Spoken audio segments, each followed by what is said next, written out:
আসসালামু আলাইকুম। কেমন আছেন সবাই? আমি তো আলহামদুলিল্লাহ ভালো নাই।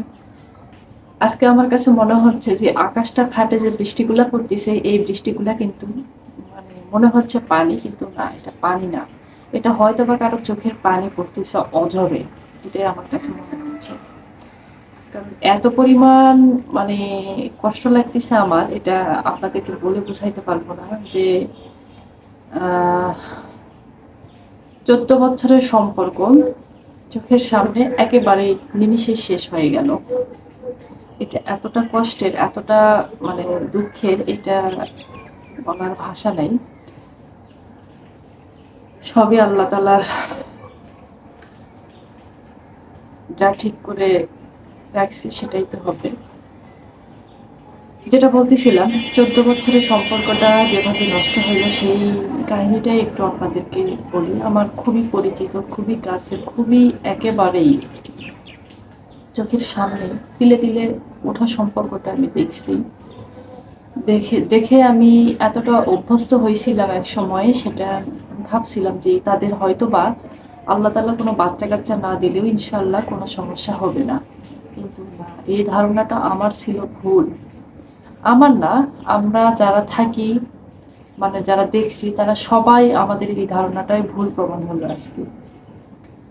চোখের সামনে কত সুন্দর একটা সম্পর্ক, শুধুমাত্র সম্পর্কটা নষ্ট হইলো একটা বাচ্চার কারণে। আসলে বাচ্চা তালা তো আল্লাহর দান।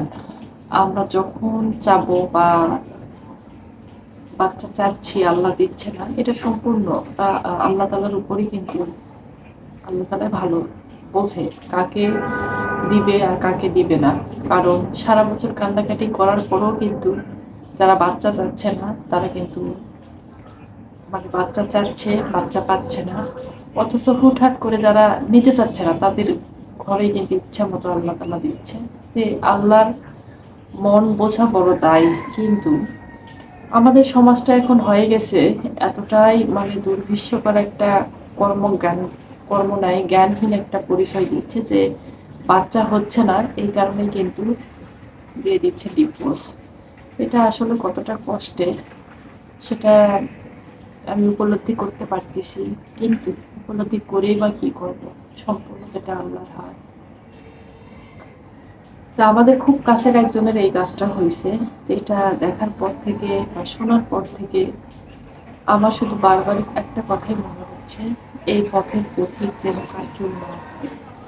আল্লাহ তালা সবাইকেই অন্তত একটা করে হলেও যেন বাচ্চা কাচ্চা দেয়, আর এই বাচ্চার কারণে যেন কারো ডিভোর্স না হয়, কারো সংসার না ভেঙে যায়।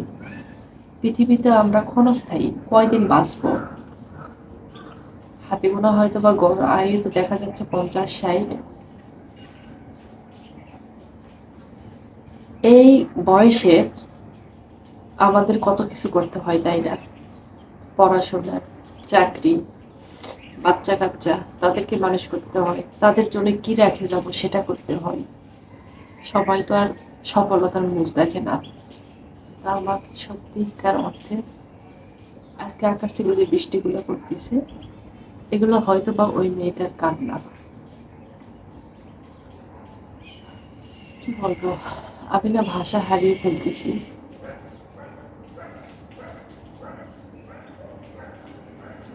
ঠিক আছে, তাহলে সবাই ভালো থাকেন, সুস্থ থাকেন। আল্লাহ হাফিজ।